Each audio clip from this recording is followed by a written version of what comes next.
All right. So yeah, I'll go ahead and start here. So just so you guys know, we will have this actual presentation available that we can send you as well. Okay. But please also feel free to take notes if you'd like on there. And for the sake of time, we're going to try and just go through all of this and then leave time at the end for questions. So if there's something that stands out you want to ask more about, please write it down, and we'll definitely do that. But so what we're going to be talking about today are who solar may make sense for, who it may not make sense for. But we recognize that's not always the case, that solar may not be the best thing for everybody. The available incentives that are out there, how a grid-tied solar energy system works and interacts with the utility company, understanding your utility bill, whether you have solar or not. We're going to be kind of breaking down all the different parts of that. How a system is sized to meet the needs that you have, the types of solar energy systems, how to evaluate solar companies. When you're going through this research, there's a lot of companies, there's a lot of information out there. And so we've been doing this a long time, and there's some kind of red flags, things to look out for, and just important questions to ask. And then I don't know if either of you had submitted this, but there were some people online that had submitted wanting to learn more about community solar. And it is something that is coming out later on. So we did include some information on that as well, just to kind of understand what that is. But first, just a little bit about our company. You may or may not be familiar with us and what we do, but we are a local employee-owned solar energy company. We're a benefit company, a benefit corporation who believes in the triple bottom line, people, planet, and profit as how we kind of measure our success. We've been around since 1997. And I have personally been in the solar industry for 10 years. By the way, my name is Christopher Fortson. I'm our marketing director and one of our employee owners. And I got into the industry after graduating from UNM because I really wanted to be in an industry where I felt like I had a positive purpose and was doing something good for the world. And being in the desert where water is a big concern. When I kind of learned about the nexus between energy usage and water, that was like a really big part of why I wanted to get into this. Well, I'm Fiona Wong, and I joined Positive Energy Solar 3 years ago in their sales team. And my husband and I have a 16-year-old son, and we're very concerned about his generation. What kind of world are we going to leave them? And doing this job helps me think we're building a livable future for that generation. All right, so I'm going to start out just with kind of posing this question here, which is that, do you know that roughly 20% of the U.S. greenhouse gas emissions stem from heating, cooling, and powering households? So, a large percentage is kind of what people perceive as being outside of our control, which is true. There's most corporations and stuff that are generating a lot of greenhouse gas, but we focus on this kind of 20% that we have a direct impact on. And while things have gotten a little bit better, specifically in New Mexico, our electrical grid and energy is primarily still from fossil fuels in the way of natural gas and coal. Now, some San Juan generating station and some of the other coal plants have been decommissioned, which is great, and they're starting to put more renewable energy like wind and some solar on there. But as we were speaking about, I think before you came in, right now, and actually all of the U.S., it's less than 5% of viable households that would benefit from solar actually have it. And so there's still a lot of room that we can make up from there. And did you know that 1 hour of sun energy can power the whole Earth for a period of a whole year? Mm-hmm. And we're talking about clean, renewable energy that's never going to run out. So let that sink in. The sun. Really long time. If it does, we got bigger problems. And then here in New Mexico, we have 300 days of sunshine. Like today. Exactly. And then think of Massachusetts, where they only get like 200 days of sunshine. So it's really, means that solar panels installed here will produce more energy per square foot than most other locations. So it's a no-brainer. Welcome. Hi. Welcome. Yeah, please, wherever you'd like. We got, if you like something to drink, we've got stuff to take notes as well. We have a goodie bag here for you. Okay, thanks. You're welcome. Did you say there was a little something to eat? In the back, there's some snacks in there. Yeah. Or is it okay while you're chatting away? Oh, Go boy. for it. Yeah. So just real quick, so we just started in this, so you haven't really missed anything. And we're gonna get through this stuff. And if there's any questions that you have, we're gonna save those for the end, and we'll be happy to answer any of those things. Basically, what we were just talking about is, the problem, greenhouse gas emissions, kind of that's what we're looking at here, and one of the solutions to that being renewable solar energy. And we're just getting to the point of, why solar specifically in New Mexico, and that, it is the perfect place for it when you look at the climate that we have, the sunny days, the mild temperatures that we have, which electronics, solar included, actually perform better in those kind of that kind of climate. So, and I don't know if you gotten to that bottom part yet. Yes. Okay. Yes. Yeah. So solar panels here produce a more energy per square foot than most other places. So there's three real different types of solar electric systems. There's an off-grid or standalone, grid-tied, and hybrid. And so an off-grid is kind of what the early days of solar, that was kind of where things started, right? People needed energy out there. They would put solar panels and be completely self-reliant with batteries. So those are mostly suited for remote areas. If you've got a cabin somewhere that doesn't already have energy there, it requires a large battery bank to operate, because that is the only way that you're storing that energy for nighttime usage. And with that, you're constantly kind of looking at what are you generating, what are you consuming, and what do you have on reserve, right? And so with that, it requires a significant upfront cost for those batteries, which can be very expensive.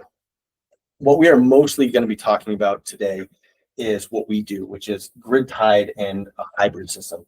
With the grid-tied system, it's the most common application that you see out there, and you don't have to have batteries for it. And we'll explain kind of how that all works. But because of that, there's a lower upfront investment than you would have with with an off-grid system. And you're still utilizing the utility grid at nighttime, and it's just kind of give and take. And then the real benefit of this is that with a grid-tied system, the utility actually, they have incentives where they will actually credit you for the excess energy you're putting out on the grid. Hybrid system is going to be the exact same thing as a grid tie, except for it also has a battery as a backup in case that there was an outage. Just want to make a point that with a grid tied system without a battery, if there was a power outage, the solar will actually stop working as well.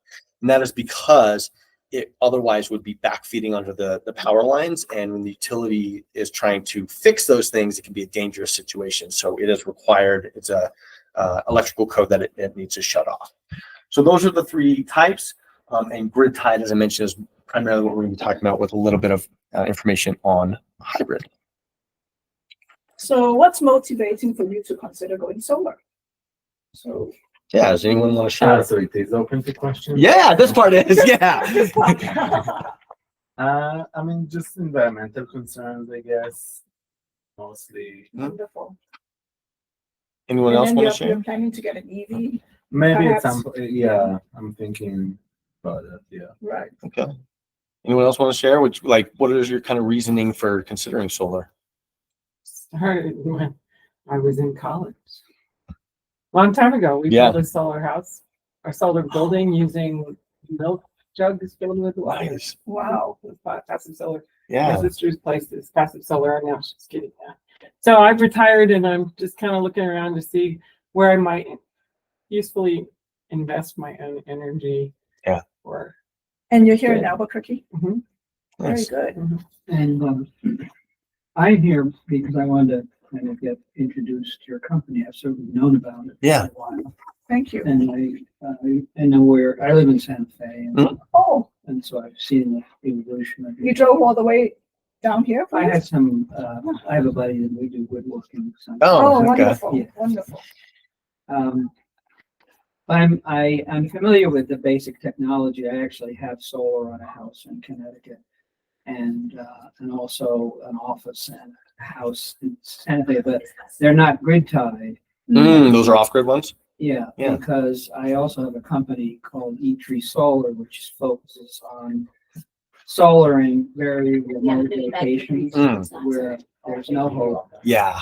And so, we do hybrid DC and AC.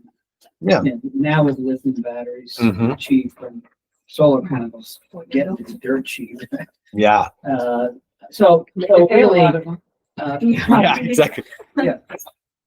Yeah. I'm here to get to know you. Yeah. Great. Great. Yeah. So a lot of people go solar for financial reasons. You get a lower energy cost and a more steady payment, predictable spending. There's really good tax incentives that we'll get into. And also it's a very good low risk investment. The return of investment for 30 years is usually we see more than 10%. So in the finance world, anything over 10% is considered a very good investment that is risk-free. So when we do our surveys with our clients, actually we came back, majority of our clients go solar for environmental reasons. Kind of like you guys here. And So us, yeah. what got us in the industry? Yeah. And also a lot of people tell us they want to go solar because they don't like PNM. So you can go solar for all the above as well, right? So when is it that solar may not be a good idea for you? Some people do not have tax credits, do not have taxes to pay, sorry. So like I said, it's a dollar for dollar towards the taxes you would otherwise owe. So if you don't have taxes to pay, then you cannot take advantage of the tax credits. If your energy usage is very low, so usually if it's under $80 per month, you don't reap such a great financial benefit. Having said that, I just sold a system to an 80-year-old woman whose bill was, $40 a month, and she wants to go solar because this is the legacy that she wants to leave, and this is how she wants to spend her money and how she wants to live her life. So it's all, everyone has different reasons. Before you go solar, we always like to tell people to check on your roof. So make sure your roof is in good condition, and make sure that it's ready for solar. Because once we install solar on your roof, if there's any leakage or you need to replace your roof, then we have to take the whole solar system down and then put that up again, which will cost money. Of course, this does not apply to ground mount system, which we also do. If your home has a lot of shades, people who live in Corrales sometimes have a lot of trees, but they are not good candidates for going solar because their solar access is very low. Then your system will not be efficient. If you're planning to move, like if your home is not going to be, where you live for the next 5 years, let's say, then it may not make sense for you to go solar now. Also, in case you don't know, PNM has different zones. Like when you apply for solar or you're interested in solar, we will actually check out with PNM's website to make sure that you're in the green zone. If you're in the red zone, that means the feeder capacity in that area is already maxed out. Sometimes you might be in the yellow zone, which means that you're kind of in between, and that's a kind of a risky situation as well. But our team will, Yeah. Quick question. You said their feeder system. You mean they can't accept more energy into the wire? Yeah. Yep. And it will take millions of dollars for them to upgrade it. And we wouldn't want it. It might take years for them to do that. We definitely will. So certain areas in Rio Rancho has that issue. Yeah.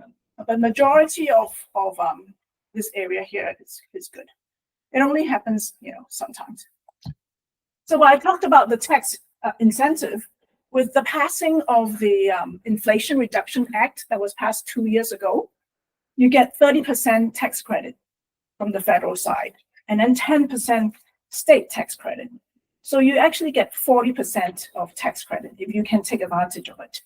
For example, if your system costs $25,000, you get $10,000 tax credit, which means that your net investment is $15,000. So this program is a 10-year program that was passed by the Biden administration. So technically you have 8 years time to take advantage on the federal side. Let's say you can only do, take advantage of 3,000 out of 6 one year. So the rest of the 3,000 actually roll over to the next year, and you can claim it again. On the state side, technically it's still the same deal, but from what I understand, too many people have been complaining that they are not getting the state 10% back. So the state side have started just recently. They'll just send you a check for the 10%. And our company actually apply for this for you because it's a very cumbersome process. So we have a colleague who would do this, seek your permission, apply for you because they want to see all the paperwork so that you can get your 10% easily. Yeah. Try and make it as easy as possible. So I also wanted to add one more point is this year is election year. Yes. So you have to kind of keep that in mind. It depends on who's running the show later on and whether this Inflation Reduction Act bill will stay on. Yeah. The way our Congress is working, it's probably fine. Yeah. Thank God, nothing. Yeah. But they have, she brings that up because No, the GOP, there have been people who have specifically said that if they get in the power that they want to gut Get the rid of Inflation that. Reduction Act. So we are guaranteed, we can guarantee it through 2024. After that, we don't know what's going to happen. We're hoping that it would remain. So how do you pay for your solar system? You can do a cash purchase, which will give you the biggest benefit financially. Because it will give you direct savings on your electric bill as soon as your system is turned on.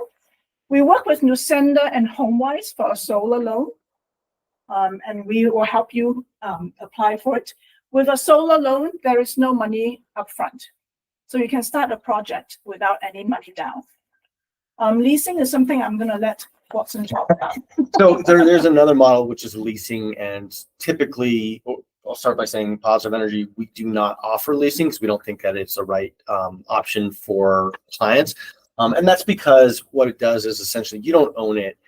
You'll have a lien on your property, and typically the rates that are in there, what they would show on paper on the first year, has an escalator, so it will continue to increase over time, which is exactly what we're trying to avoid with solar.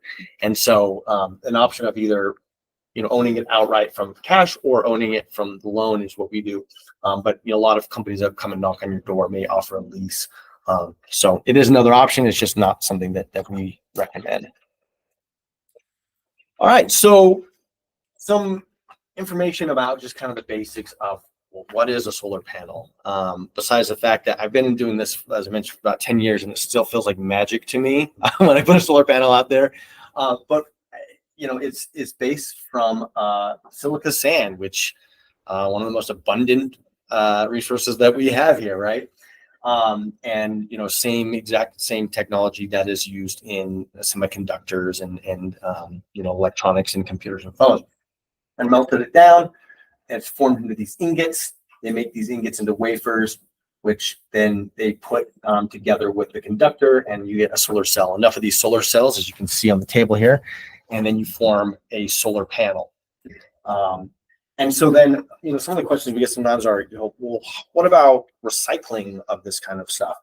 And so when you look at like the individual components that go into a solar panel, you can these things can be separated, and a majority of it can actually be recycled. Now, I think our industry has a long way to go to get to where this recycling is kind of a required thing. Right now, it's not. Our company, at the end of life of equipment, we will actually pay to have this recycled. We have a partner that will do that, and they can separate it. And aluminum frame obviously can be recycled. Tempered glass can be recycled. The solar cells themselves, they can actually break them down and kind of redo this process here. So a majority of that stuff can be recycled, not 100%, but a lot of that, and avoid it going to a landfill. And real quick here, I'm just going to show you a video about one of the solar partners that and equipment that we use, just to kind of see what those operations are. And they're actually manufactured in the US.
go ahead and stop it there for now, just for the sake of time. But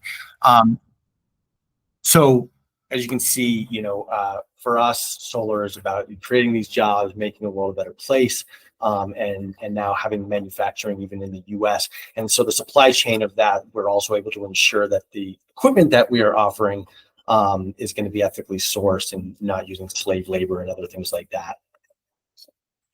So how does solar work?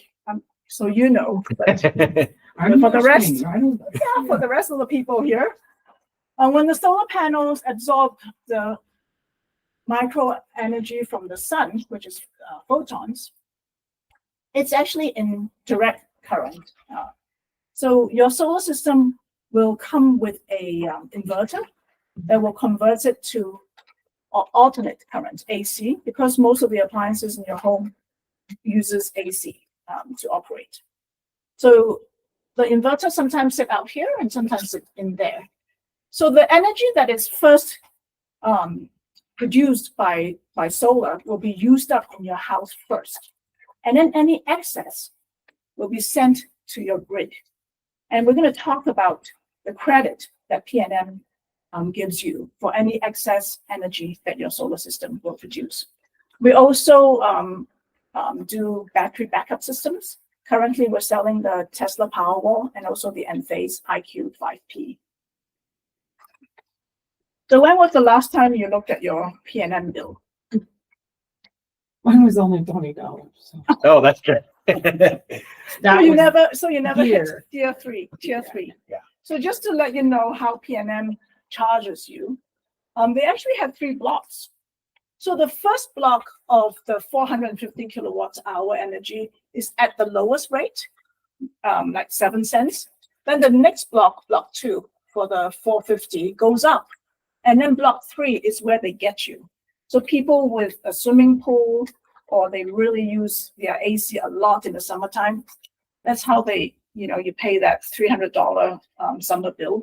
That's where the energy actually doubles. Mhm. This is actually an old rate. Middle of January, they just increased it to 16 cents instead of 14 cents. So your base charge at 7-Eleven is something that you can't escape from, whether you have solar or not. You still have to pay it. And it's recently even gone up from when we did this. It was now the base charge is about $10 a month. And then based on your usage, PNM will add all these percentage, onto this bill. And that's why this person probably has a swimming pool. His bill is $976 a month. So, in New Mexico, we have seen that the rates have been going up around 15% every 4 years. And it's just going to keep going up. And that's how solar can save you money. So if you go solar, then you'll only end up paying this base connection fee of $9.95. And currently they have a San Juan sentiment credit. So this one shows, minus $10.59. And then your final bill is $2.12. So I want to talk a little bit about net metering here and what that is. For most people, when we size your system, there'll be months when you use less than what the system will produce. So any excess energy that the solar system produces, PNM has an automated accounting system that they'll just credit you at a full retail rate. It's actually pretty good. Oh, wow. The co-ops, they don't do that. When they credit you, it's actually at their wholesale price. With PNM, it's a full credit. And that's how financially is the most beneficial for you to have this net metering program. So it's like rollover minutes, like your cell phone that you get to take advantage of. And they will show that typically in different forms, but on the bill, it'll actually recognize that and you can kind of see what you have available to you. Has the net metering, the retail net metering been in place for a long time? Yes. So how do we determine your solar system size? And it's based on your usage. So we'll ask for your PNM bill, and 1 year's history is a very good gauge for us to judge. And based on your how many kilowatts hour you use, we have a software system that we have been perfecting for the last 27 years. We'll come up with this chart. And this chart represents the relationship between your P&M bill, which is in blue, and the orange portion, which is your solar production. And just to get into how net metering work, in this example, you see the months of April, May, so forth, the solar system will produce more energy than this person is using. And usually in the summer months, it's when the solar production will be the highest. So PNM will actually just store all this credit up for you and apply it to the months when your solar production is lower. Winter months, the sun is lower, so the solar production is lower, and your PNM bill is higher, so that you will even out to at least 100% offset is what we're aiming for. But nowadays, we're actually advising that you have a little bit of cushion because of climate change, temperature is going up, people tend to be using more energy. So like a 5% cushion is a good one to have if your household, can provide that. So also, beside the PNM bill, we will ask you, do you anticipate increasing your energy usage? Like even getting a wine cooler sometimes can increase it. Like you're thinking of an EV or a hybrid, that would increase it, especially a hot tub. Let's say if you put a hot tub in your house, it'll increase your solar panels by like 2 or 3. And an EV, if you drive like 8,000 miles a year, you need at least 4 panels. So your system, when you come to us, we'll properly engineer your system depending on the orientation of your roof, whether there's shades on your property. The pitch of your roof also plays a part. And then your roof access and building code. And so how it works is we will conduct a design visit. Our site surveyor will climb on your roof, use a sun eye and do 3D modeling. Nowadays, we use LiDAR technology. We also do a drone flight and collect all the data. So our design team will have all this data and they'll come up with the design for your solar system. Our company does all sorts of solar installation. For example, a flat roof, ground mount, metal or shingle roof that's pitched, and also tile roof. What kind of roof do you have, Jonathan? Flat roof. Yeah, a flat roof. So we will weigh it with, there's no penetration on the roof when it's flat. We weigh it down by cinder blocks. And then everything is done in-house except for a third-party engineer, because we send it out to a third-party engineer to have it stamped to make sure that we respect the integrity of your roof. So the process takes about 2 to 3 months. We start with a solar consultation. When you're ready to move forward, we'll sign an agreement. Like I said, we'll do a design visit where we'll come and analyze your roof and make sure everything is kosher. We'll look at your electric service panel as well to make sure that it's suitable for the solar system. And then we'll take care of all the permitting with the various jurisdictions. If you live in an area that has a homeowners association, we'll take care of that as well. And that takes about 2 to 3 months. And usually your system will be installed in 1 day when everything is in place. We'll also apply for the PNM interconnect application. If you have a bigger system, then it will take 2 days. And then after installation, because this is construction after all, we have to get the building permit and electric permit. Then the inspectors have to come back and check to make sure that the system is all kosher. That process can take 2 to 4 weeks. And then you'll be up and running with your PTO, which is permission to operate. All right. So, when you're going through the research process and you're talking to companies and trying to figure out, all the different information out there, here are some things that we've learned over time in our experience in this, what we've seen, and some things that you want to be mindful of. So first and foremost, with the companies that you're talking to, you may be shocked to learn that a lot of companies you talk to may not actually be doing the solar installation themselves. These days, there's a ton of companies that sell systems and then subcontract out the work to somebody else to do. And that can cause headaches for you down the road. Did you have a question? Yeah, kind of what you were just saying. So a solar company might sell panels but not install. Mm-hmm. Do you all cell panels installed, but do you also finance? Yes, we do. We don't do the financing ourselves, but we work with HomeWise and Lucenda to secure that financing for you. Yeah.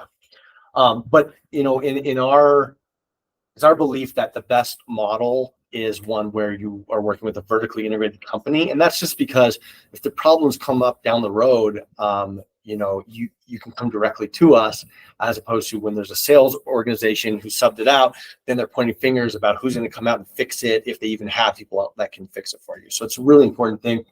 And so with that, asking who's doing the actual work, is it subcontracted, and what's the license number of the person who's doing it? You can look that up and see if they're in good standing.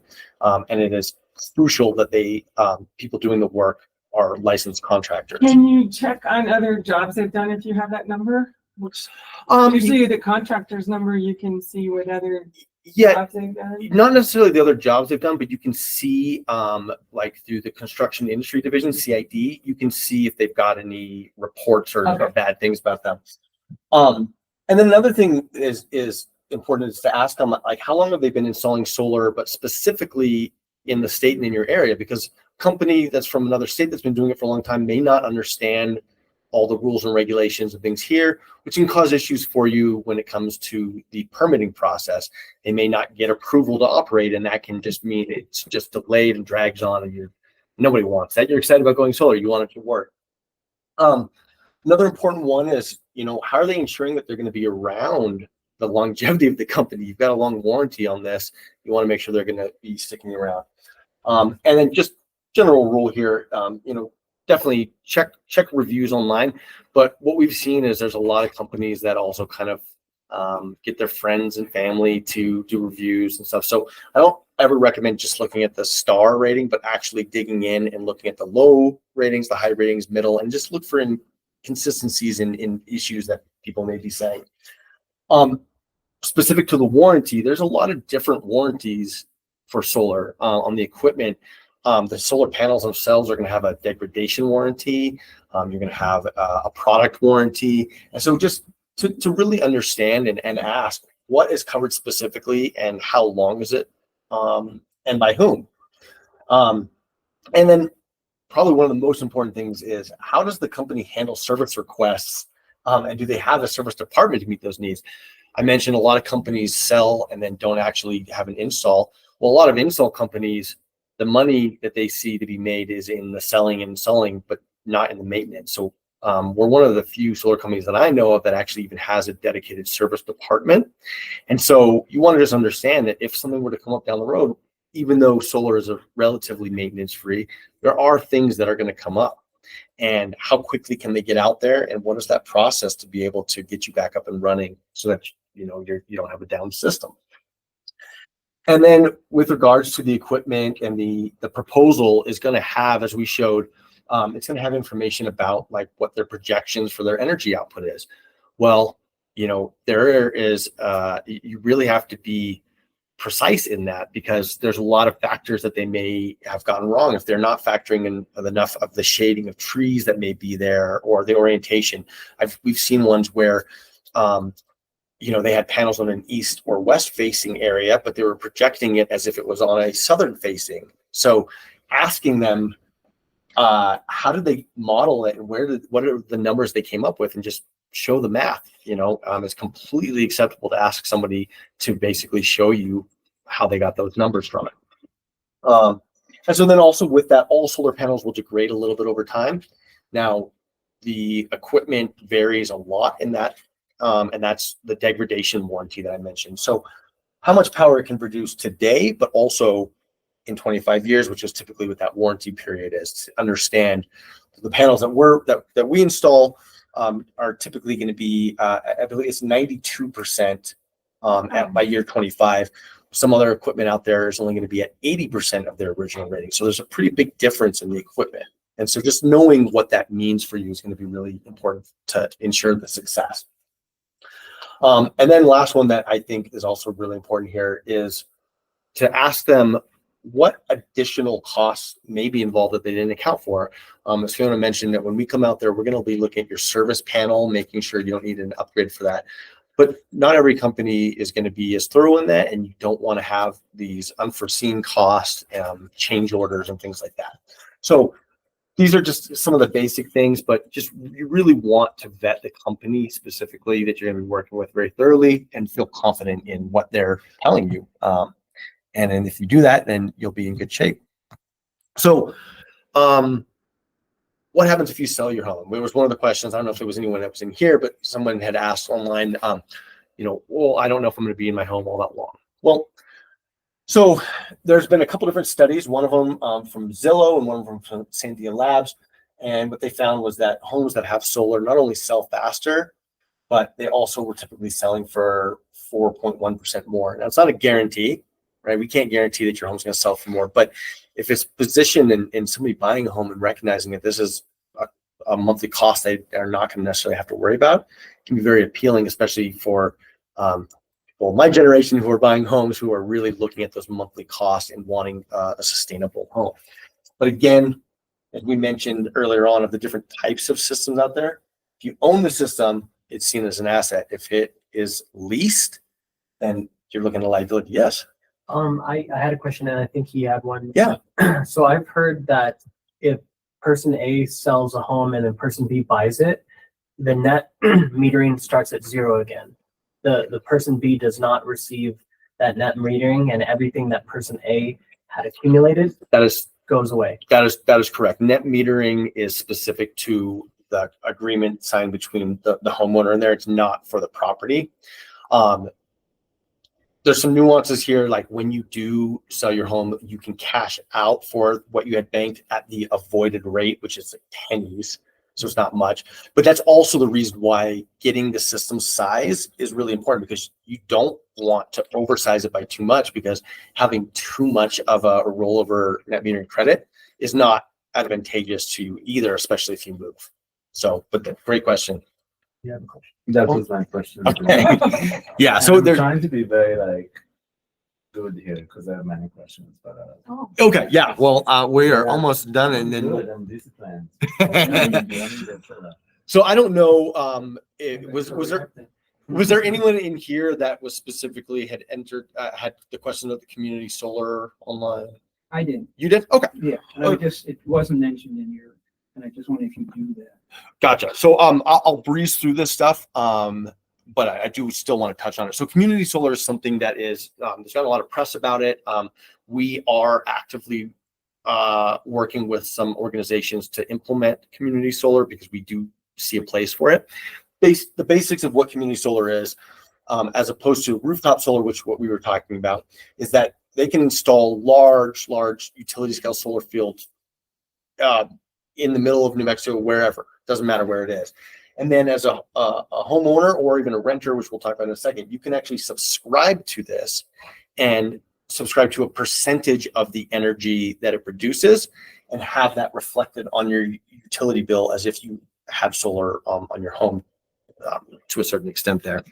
So there are some big differences. So in terms of like accessibility, as I mentioned, a really nice thing about community solar is that you don't have to be a homeowner. So it now allows access to renewable energy that others would not have had. And it does, and I do want to just preface this by saying that none of these programs are currently available. It's probably going to be about 2 years or so before these are really online, because these just are, the ink's not even dry on some of these deals. We're doing one up in Santa Fe, aren't they? They're doing some Santa Fe. They're doing a lot of these.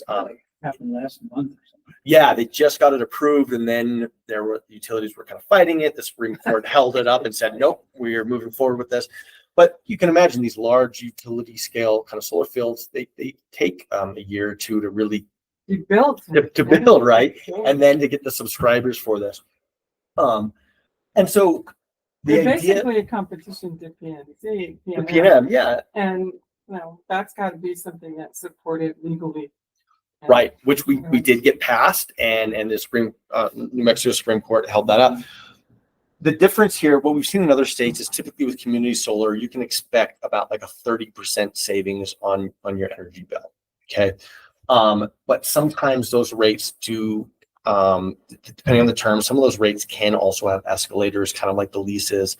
But unlike a lease, you can cancel at any time with community solar. So that is a nice thing about it as well. So you don't get as much of the financial savings as you have with rooftop solar, but it is an option for people who otherwise wouldn't be able to. And another thing is, if you're going to finance the solar, you typically have to have a fairly high credit score, especially to get the best rates. That's not necessarily the case with community solar. You do. Would the rates be comparable to a home loan, or what might the percentage rate be? But yeah, great question. Do you want to speak to briefly to So with Nusenda, the interest rate is 5.74%.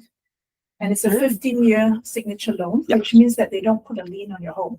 So it's not like a second mortgage, it's not like a home improvement loan. Pay it off when you want. And they do require a 760 credit score. something else on No, this? I'm still disciplined. Okay, okay. There's like only 2 more slides. So, all right. So the economics, as I mentioned, the difference here with rooftop solar is going to be, it's more of a long-term investment, but it is something that's going to have a significantly higher savings than you do with community solar. But community solar, you can cancel at any time. It's just a subscription model.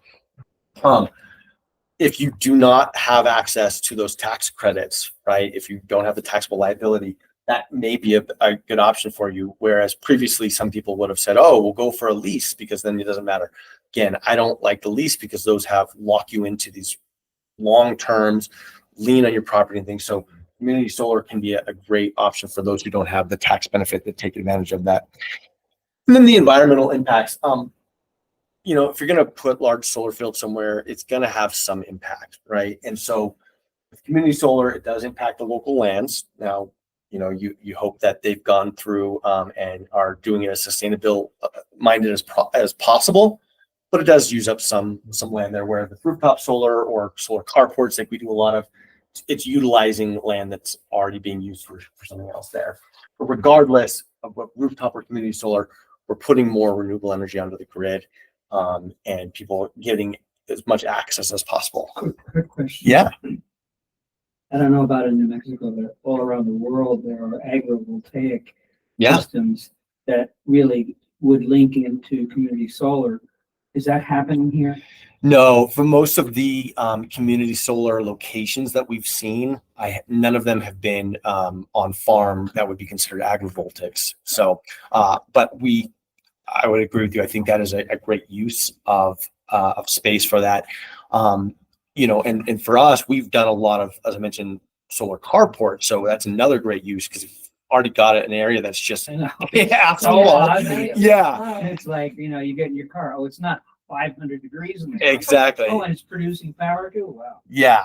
So there are certainly some areas that are, can be dual purpose like that. And we as a company and our values would in believe in that. places like, easements where there wouldn't be anything. Yeah. Yeah. But again, a lot of the details of these community solar are something worked out. Some of them have been finalized in the location and they just need to be built now. Other ones will come online and they still have to figure out where it's going to go and things like Seems that. like an interesting idea. It does. And we support it again, because we recognize that this will open up opportunity for people who rent or their home has too much shade and things. So there is some good opportunity there. So that is the end of it of the slide here. But I got some information, our contact info. But again, and for anyone who came in later, we will have this presentation available that we can send to you guys. So you can have that. But what questions do you have? I know you. Okay, yeah. So I have a few. So I wanted to ask about the P&M thing. Is it going to change anytime? Like The net metering? Yeah. Mm. Because I was told that they were supposed to be bought by another company but then it fell through. And from January, they said that they will cancel the nets. But like every month, it's kind of been extended or not extended, but not stopped. So we can't predict what's going to happen in the future, but what we can do is draw upon what we've seen happen in the past, as well as what's happened in other states. So one, as you mentioned, the Avangrid P&M merger fell through. And P&M in the past has proposed changes to the net metering program, and they are regulated by the PRC. And the PRC had told them Absolutely not. So there is some regulation there. Now, whether they would be able to make changes in the future, possibly, but typically what happens is in the interconnection agreement that we mentioned that we sign, we get fulfilled for all of our customers, it lays out what the terms of the program are. And so if they did change it, they really wouldn't be able to go back and change that for people who are already in that program. Right. I guess the question is about the urgency, right? So like it's something that is likely to change in 3 days, or is it like 3 months? Yeah. So here's my thoughts on this. We've seen what's happened in California where they did have a major change in the net metering. And I do believe that every utility company is watching what happened in California and are likely to try and push for more favorable conditions in net metering for them. Mhm. So what kind of timeline that would work, I'm not sure. And again, we do have the protection. The PRC is ultimately the final say in what they can do. But that is another reason to move forward sooner rather than later, is because they could change it and it could be changed quickly, but we really can't say. Just don't know. But when they have tried to change it before, again, the PRC said, nope, this is how it is. You do islanding systems often? Where Like the hybrid system where it can What I island do call itself. hybrid Yeah, system. yeah. It's becoming more prevalent, but because as we showed in the rate structure for P&M, because there's no time of use, the financial aspect of adding batteries, it really isn't there. And so the only time that we're really doing hybrid systems that allow for the islanding is just for people who just, they are in an area that maybe has a lot of outages. Yeah, or- it's related to outages. It used to Exactly. be in Santa Fe like 25 years ago. I mean, if you didn't have a UPS, your computers were down all the time. Yeah. So That there are seems to have been improved. the grid is in most areas, as you guys probably experienced, is fairly reliable. Had an outage, at least at my house, just last week with the wind. Well, have them quick. I mean, there's real quick ones. Yeah. The one at my house lasted about an hour, which was a little unusual, but yes. So we do have the ability to add batteries, which then would allow you for this islanding. But You can go ahead. yeah, go. Well, actually, I'm curious about the combination of solar and wind. So wind blows at night.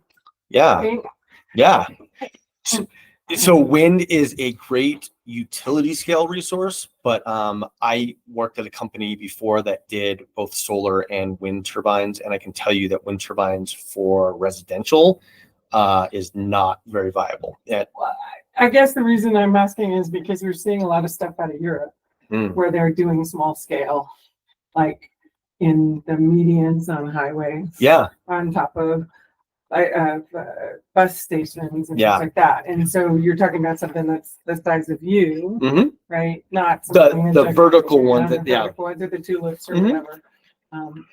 The cost per kilowatt hour for that is still substantially more than even solar and batteries. And so I think that's why, and some of the reason that the cost is higher is some permitting and things like that.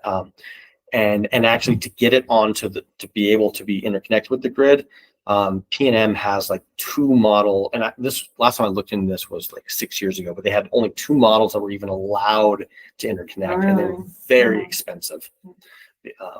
But I think on a large scale, then absolutely wind makes sense for nighttime usage. And just drive around and see how many gigantic apartment complexes.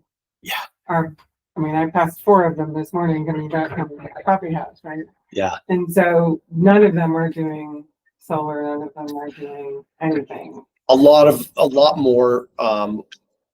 It's early days yet. They're not. Yeah. Finished. Maybe that's going to change. Energy storage, really, the way we see it, energy storage is really what's going to be the catalyst there, because then it allows you to store that energy for the nighttime usage through various means.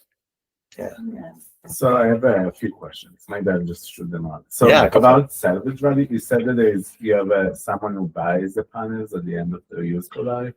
They don't buy them. We actually pay for them to take them and recycle them. Oh, okay. Now, we've also found some local, or not local, we found some partners that actually will do reclamation and repurposing for like really great community initiatives. So if a panel is just kind of, it still works, but it's just kind of bent or something, we can also divert it from landfills and have it go to really good use to people who can use it. I mean, just work on that for a second and I'll be Oh, no, quiet. of course. Yeah, there's a very robust used panel Mhm. market out there. And it also seems to be where you have, something that's 5 years old, but now, the same, size panel is twice as powerful and so on. So do you participate in that at all in terms of making? Upgrading?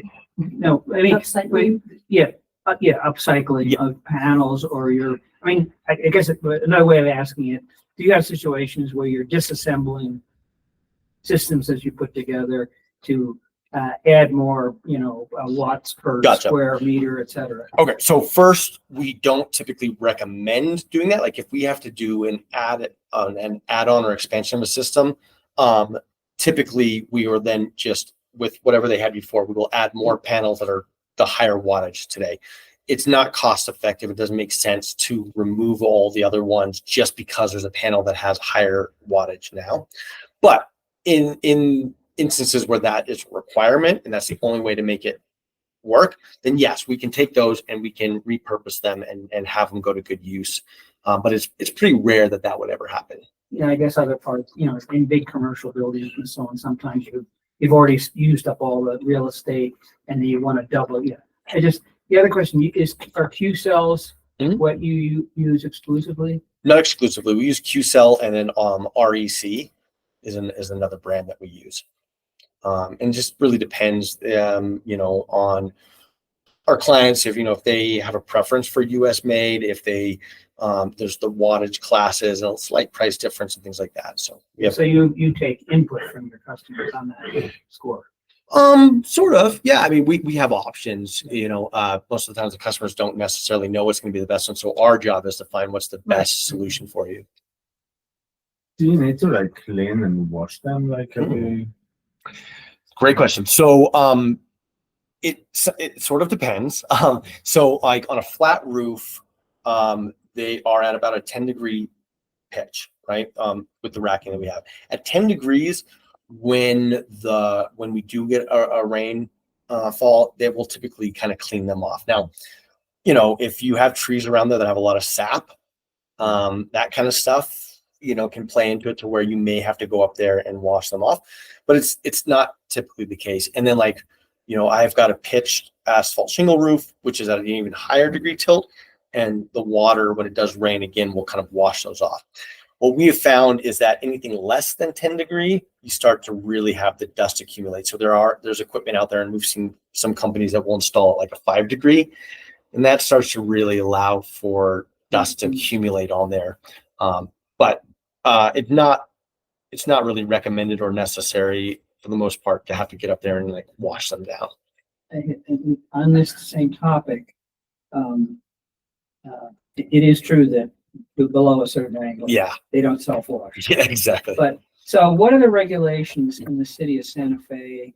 'Cause I have an office building. It's it's a pitched roof, but it's an old building, some kind of historic register for no good reason, of course. But it has a slightly sloped roof. What are the regulations in terms of? It would be smarter to have the panels tipped up more than they are now that I'm using, and I want to replace this with EV charging and so on. But what are the regulations in Santa Fe that specifically disallow certain flattish roof installation being at maybe 30 degrees? Oh, I see what you're saying. Yeah. Okay, so I would defer some of the actual codes and stuff like that to our designers who really know a lot of that code. Yeah, so this is a question. I ask you to come have somebody. Of course, yeah, and we would be able to answer. But what I will say is that we typically do not want to lift it up more than is necessary there because of the wind lift from something like that. And so, there's evaluations on that of like, well, what's the benefit of doing that versus what's the risk involved? And nowadays, with the efficiency of solar panels at the levels that they are, oftentimes it doesn't make a lot of sense to tilt it up further unless, it's just absolutely 23 degrees. necessary. What's that? 23 degrees. Yeah, like a ground mounted system, for example, we have the luxury of being able to have the optimal tilt on that. But on a roof, when it's affixed and attached to that roof, doesn't usually make sense to tilt it up further because now you've got extra wind load. That Yeah, but you said that you don't necessarily attach the panels. Well, You the use- flat roof, he's saying 10%. on a flat roof, it's 10%, and that we can't go higher than that. And you also, if we're not going to affix it to the roof, not actually attach it, then you definitely would not want something higher because now you're talking about having to put. But do you ever create an additional structure that can withstand the? No, not You really. you just accept the fact that the output's a little less. Yeah, because again, these days, The summer gets lowered. yeah, yep. And then also, again, it depends on the orientation, as we I'm mentioned. sorry. Yeah. You have other questions? I know you. Yeah, so about in terms of optimization of sun, Mhm. like is 10 degrees better than, because I assume the 10 degrees will see The more sun. orientation matters more than an angle. Yeah. So there's a couple of things. It's always a balance, right? So it is true that depending on a lot of where you're at, like a 23-degree tilt due south may be the most optimal. But there's trade-offs with that, and if you're putting it on the roof, we don't want to have it tilted up all that high again because if it's a flat roof, then you really have to start anchoring it to something, right? And so the trade-off there is that yes, it is a little But a bit few less more- efficient. but a few more panels. And back in the day, I'll just say So this: facing south would be the best direction. south is the optimal, Southwest. and then east and west. We just will not put anything obviously on the north facing. Yeah, That would yeah. be- Just yeah. so like Yeah. south is best. east or southwest is best. Or Due, just South- completely south. due south is at And avoid 180. your trees. Yeah, due south is going to be the best. But- Shading makes a big difference. Shit, yeah. in the output. Here's the thing: it used to be back I in the wish I had day. the tree would shade. Like I wish I had the tree. Yeah. Well, so here's the thing. So as time has gone on, like we used it when we started off, we were doing solar systems that tracked with the sun, right? Because the efficiency of the panels and the wattage, you needed every little bit of energy you could get out of that. The trade-off with that is, you've got moving Complicated. parts and complicated and it breaks down, right? So then it went from that to fixed tilt, but at a slightly higher, tilt. Panels have gotten higher wattage, better efficiency. So now that stuff doesn't really matter. If we can offset it, if it means maybe one extra solar panel, it's going to be better Yeah. off than having to do all these like And weird do you have things. a minimum solar panels that you require? Yeah, typically, what is it? Is it Four. 4 panels? Yeah. Yeah, it's just a very small system. Yeah. But the thing is, there's Four a lot panels of to table. yeah, exactly. You can have one of these tables, and because there's the fixed soft cost But these associated. are relatively large panels, no? Yes, these are These are not like what you'd have on your more like- home. This is a commercial. Hey, These are commercial Yeah. solar panels. The ones, and we can show you when you guys are leaving. There's some downstairs you can see, but like typical solar panel we'd install in your home is about 3 foot by 5 foot. This is about an extra foot long. And also, as you 500 or 600 watts. I think this one is like a 500 watt. And you'll see this is also a transparent Right. panel. So yeah, so we install these sometimes on like a commercial property with like a white TPO roof because then you actually get a little bit of gain from the reflection coming back so through. I have TPO. You do. Again, we don't typically. This is more Yeah, commercial. We yeah, don't do yeah. that on residential. Yeah. You put these panels, or you got experience putting these panels on metal roofs. Absolutely. Yeah. Yeah. We do metal roofs all the time. We have special attachments for those, depending on. You You get a know, you get a lot more energy out of the reflection on a real silver roof. I mean, you get more. Oh, I'm sorry. Were you asking about these transparent ones for metal roofs? Yeah, the one that Because these are commercial, we don't typically, we're not going to use these on a residential, and they don't really Well, I make. have an office building. Oh, okay, yes. So for Put a new commercial, Roof on, and I'm arguing that it needs to be a metal roof. gotcha. And then the double-sided panels seem to make some sense. They can, yeah. I mean, it's always a cost to benefit, Yeah. the gains from it. Yeah. So you had mentioned there's a federal tax credit, a state tax credit. Are Right. you aware of anything at the county or the city level that can aid someone wanting to do this? Nothing at the county or city level. There are additional things. There's like something called the REAP benefit, rural energy, and agricultural. So that is for like if you're in a rural area or agricultural, there are additional grants and things, but typically other than the 30%, the 10%. You guys need to go talk to the planning group about the casitas. So they have a goal of 1,000 casitas being built in the city of New Orleans. And, excuse me, in the city of Albuquerque. Mm. And one of the things they did was to take designs and get them pre-approved. Mm. So you can, to encourage people to do this. And there's Yeah. some other kinds of benefits for it. Why not put a solar system on? That would be those great. Pre-approved designs. My suggestion. So Yeah, I think I want to be the casita. So what is it? The city, the planning group in the city of Albuquerque has an initiative to get 1,000 casitas put in, which they used to discourage them. Right. And they completely changed that. And in order to support that, they had the building department pre-approve, I think it's 4 different designs for Okay. casitas of different Interesting. sizes, And right? it's for low income housing?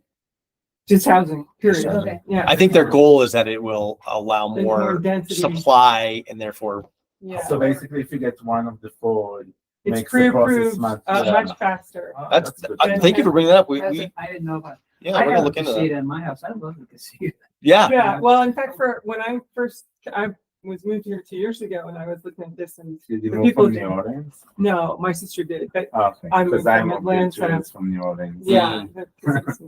So, from Atlanta where they don't have casitas. But when I was looking for a place and I asked about casitas, the real estate person said, well, they just really haven't built any in the last few years. It really discouraged them.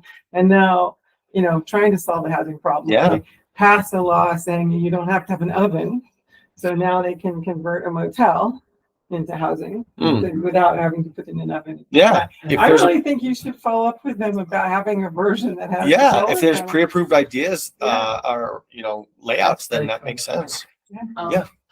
So earlier I asked about financing. You finance through HomeWise or Nusenda. Correct. What if I wanted to do other improvements on my house, like a new roof I would or have told them about your plan. windows? Yeah, but I do want to bring up. Oh yeah, he told us about your situation there. Yeah. So there's a couple of things. One, those are the 2 that we have that we just have partnerships with. We have customers who they finance it on their own, right, through their own bank, or they want to do a HELOC. So you can use your own financing as well. It's just we look for the best solar deal possible, and we haven't found anything better than a signature loan, and Nusenda being a great local partner. But I understand. I think you were looking with a company that was going to bundle in the roofing and the solar. And something that I brought up, and it sounds like you know about this already, is that you do need to be careful. We've seen in the past where companies have said, oh, you can include the roofing costs and bundle it in and get the tax credit on all of it. And It's that is, only on the solar it is panels. only on the solar. And we have seen companies who have said that you can get it for the roofing cost, and that is just begging to be audited and tax fraud, really. But Yeah, and you said that you need 2 different receipts or an invoice, because when you file for the federal tax credit and then also the state, they specifically are going to, they want Detailed invoice, the detailed invoice for that. But So do you work with the constructor that does roofing? If Oh. you do? Yeah. we have tons of roofing partners, and ones that we can recommend, or if you have your own roofer. The difference is that we just, the financing, we don't have any kind of a package deal for that. And that's because the solar is a signature loan, whereas a roof, they don't see it that way. And so typically requires different, unless you're going to do a HELOC or something. Do you all offer some type of phone application or website where you can monitor your production over Yeah. time? Absolutely. So all the systems that we install it doesn't matter what equipment and manufacturer, they all have those nowadays. And it allows you to see what it's producing over time. I check it out on my phone quite a bit. Geeky. Yeah. It's all through an app. And you can see, what it's producing. And that's also how then you're alerted if there's like an inverter that goes out or something like that. And then, you can let us know and we're able to get out there with our service team. And so I have a question. Yeah. Just about pricing, and I guess you can't really be specific. I mean, not can't, but like I think it's hard because it is, yeah. Approximately, how much would the system, let's say with 16 solar panels in a home, flat roof, should like approximately? Yeah, I can give you like what we showed on there, like what we showed on there, like the like the example, like the $25,000. We did that specifically because that's kind of like one of the more common sizes and cost. But you said specifically, how many panels? 16. 16? Probably more than I need. Okay, yeah, let's say 16. 16 on a flat roof. Okay. Yeah. Yeah, let me just and the panel wattage, let's see here. So that would be about like a 6.8 kW system in terms of the size, just so you know. And I'm gonna again just Just you were looking at probably about 30.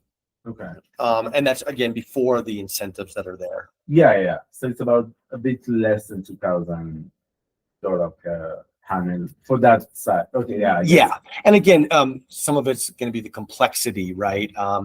Whether you need a service panel upgrade, all of those things that we talked about that go into the accuracy of it.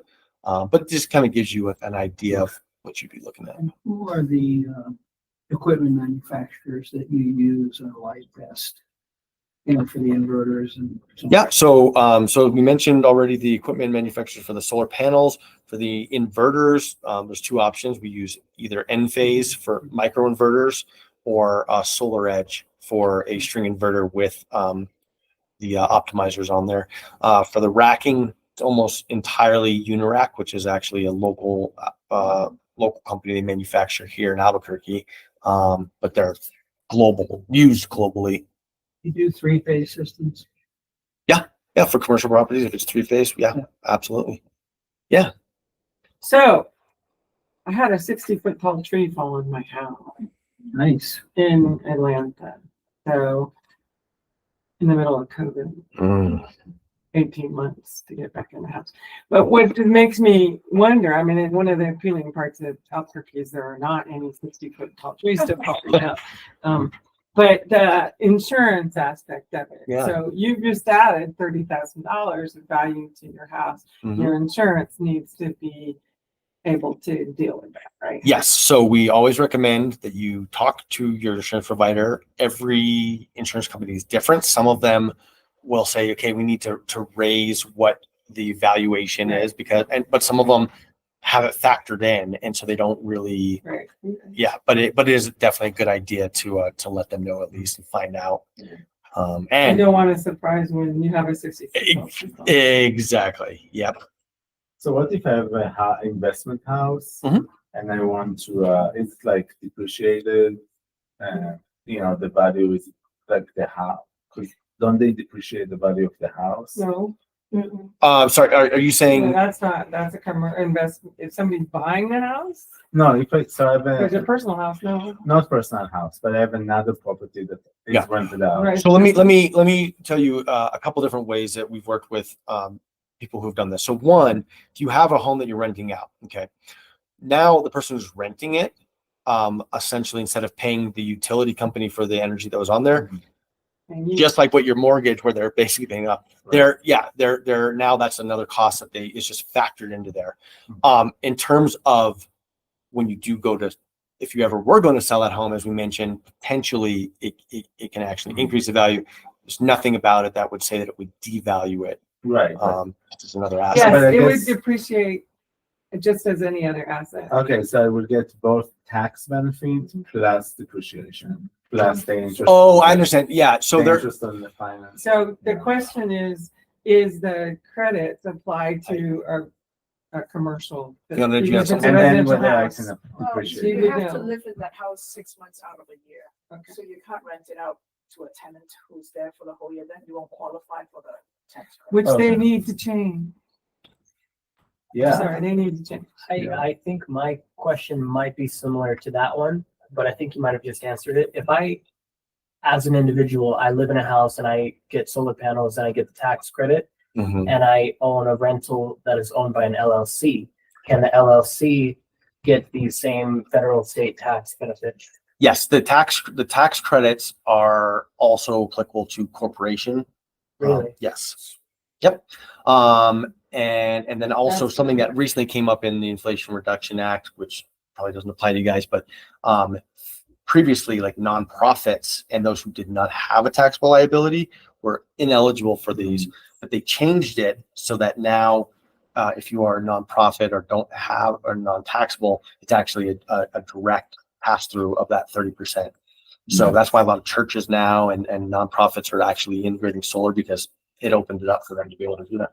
So also LLC needs to live there to be able. No, LLC is just a So as long as corporation. Yeah, so you have LLC and that's a way to go Yes. around it. If it's an LLC, if it's a business Yeah, entity, yeah. then they are If it's eligible. doing DBA for you and you don't live there, I don't think so. Yeah, again, You need so to be a corporation. Yeah. here's the thing. We know a lot about this stuff, but we are definitely not tax Of professionals. So course. yeah, No, so we no, do have to yeah, preface it by yeah. saying definitely check with a tax professional to find out in that Yeah, situation how it would apply. But from what we've seen, if it's an LLC, then absolutely, because businesses are eligible for it. Yeah. In fact, businesses are also eligible for accelerated depreciation, MACRS, whatever, in those assets. So we can actually depreciate it even faster. I think it's like 80% in the first year or something like that. Oh, It's wow. huge. That's really- Yeah. Right. I don't personally deal with as much of the commercial side of that, Yeah. but I do know that there's accelerated depreciation, and it's just nice little benefit. Yeah, you just need to start having the electric rates be put into the rent, so there's a motivation Yeah. for the corporate Yeah. side. Which we Because do have a now all lot of. these apartments are all corporate, they're owned Yeah. by out of Right. state and stuff like that. I have a 72-year-old landlord I love, Mhm. and I'm worried because he's 72. Yeah. right? You know, but it took me a while to find him. Other than that, I was fighting like everybody else with my landlord. Yeah. Did you have another question? No, Okay. I'm okay. And as always, we are always open and welcoming of questions. So, even if you're not ready for us to come out and actually do, a site evaluation, if you just have questions that come up, reach Maybe out. that's a good question Yeah. or clarification. So what if I just, because I'm thinking about it, Mhm. I just don't know when and where, but like, Yeah. is it like too much? Like, can we start the evaluation and course. then, or is it first contracting and what I mean? No. We do. Free estimation. It's a Okay. free site evaluation. So that way we can size it and let you know what you are working with. Now, costs can change later on. Yeah. So the rates that we give you are usually good for like 14 days, just because we don't know what's going to change. But yeah, we're always happy to do that. In terms of who to contact, because I will ask about this commercial. Mhm. But so Fiona is a technical sales advisor. What does that really mean? Well, I work for the residential side, then I would refer you to my Oh, commercial okay. Yeah. colleagues. So you're not the one. Yeah, when you go to our website, and there's like the form on there, or you can call us and say what you want. I like it. Okay, yeah, if you go to our website and fill out the form, it indicates on there if it's for commercial, and we'll get it to the right people that are experts on that. Before we leave here, is there a way to search if the neighborhoods that we live in are red or yellow or green or? I don't think it's publicly available. Do you know? I mean, I can do it for you. Yeah. Okay. Yeah. Yeah. So if at the very I think the first, entire northeast side really. so Yes, kind of. Yes. there are certainly areas where we already know are red zone areas, and a lot of that is because when the utility companies have installed their own large solar fields, it kind of immediately ate up the capacity. So case in point, in Los Lunas, right? Facebook data center came in there, they put in a huge solar field out there, and there was a huge portion that immediately became a red zone. And so there are certain areas near the petroglyph area, there's some red zone. But most of the main city area over here isn't set yet. I mean, that place where 60% out percolates. Exactly. I like you. I think a tree fell on my house in New Orleans in the same Oh, storm. really? Where in New Orleans? In the mining. But Okay. I also had like, we had a few storms, but in COVID it was like one storm that's like, many trees. Well, the reason it happened in Atlanta